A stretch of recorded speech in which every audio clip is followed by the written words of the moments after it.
This is the journey of surviving through poetry. This is the blood, sweat, tears of 21 years. This is my heart in your hands. The hurting, the loving, the breaking, the healing. Rupi Kaur.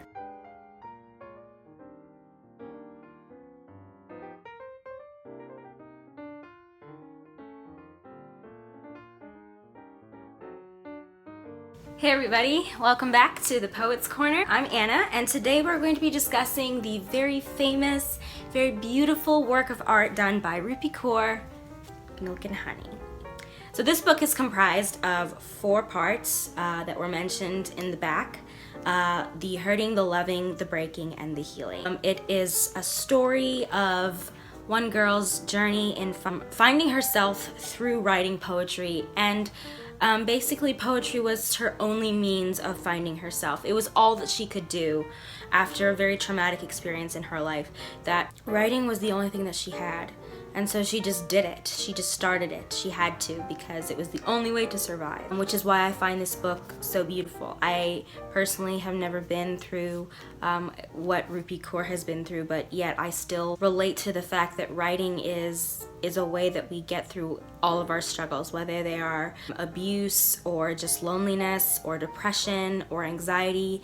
That is how that we can survive through all of that. If you want to know more about Rupi Kaur, she did a TED Talk about her poetry, and she did beautiful performances of some of her poems, and I would definitely recommend that you go and watch it. I'll put a link below so that you guys can go see it, because no one can talk about her poetry like she can. It is amazing. So definitely go check that out.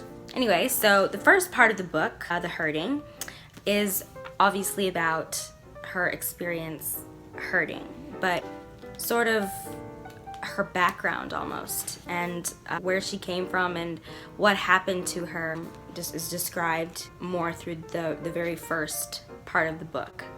The loving is about obviously a lover. Not sure if it's actually referring to an actual person who came along and loved her for who she was, or if it was sort of how she learned to love herself through that. The breaking talks about the struggles that she went through, you know, as she was broken, and after that, how people leave. It's a very, very sad part of the book, but yet necessary in order to get to the part that she talks about healing, which is the very last section, and it's very fitting. She talks about self-love, learning how to cope, learning how to deal with it, how it takes time to get over things that people have done to you that have been very wrong and very traumatic. She talks about, in a sense, it's about taking back her life from a person who thought they owned it, and they didn't. In her TED Talk, the title of her TED Talk is "I'm Taking My Body Back." At first you think, you know, it's a bit of a feminist pitch, but it's more than that. It's a struggle for a girl to learn how to find home in her body after it's been taken by another person. It's been a joy to read this, and I would definitely recommend it. It is very raw. It's probably more raw than The Princess Saves Herself in this one, but yet I find that to be beautiful, because a lot of times we don't talk about the raw things. We always sort of glaze over that and we go back to beauty, or we'll talk about, you know, we'll just talk about struggles as a generalization, but we won't ever go into detail about what those struggles are. And the beauty of this book is that it really does that, and it doesn't mince words. It doesn't shy away from subjects that might make people uncomfortable. It goes for it. And while I can say that it's not for everyone, it was definitely an eye-opener for me in learning the detailed struggles that people go through, learning to be more sympathetic, and teaching me how to see that we all go through things. Whether it's by our own hands or by the hands of others, we all go through things that are very hard to cope with.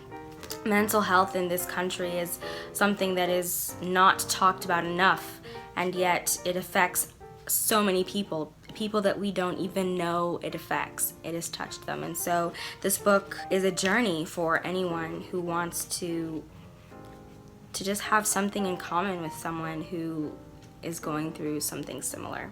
This book is also illustrated, which I really liked. It added to the effect of the poetry.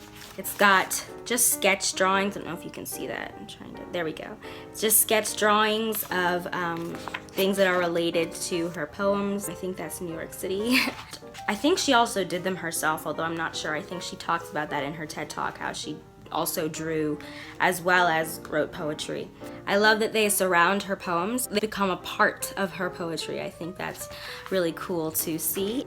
It adds to the effect of the beauty of her words to see pictures along with it. Another thing I really like about this book, in addition to the content, is the cover. I really like the black. I've noticed a lot of poetry books that I have been in black, and I'm wondering if it's actually on purpose or if there's just a really nice feel to the way the black looks against, you know, the white, the contrast.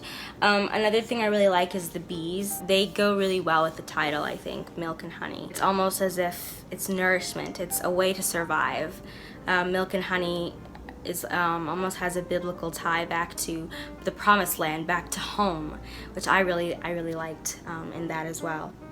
Yeah, so definitely go check this out. I will put a link in the description for her TED Talk. Please check that out even before, after, or during you read her book. It is a wonderful book to start out with if you're looking for poetry. It's also a great way to learn about the struggles that people go through and be more aware of what they're feeling if you don't relate directly to that.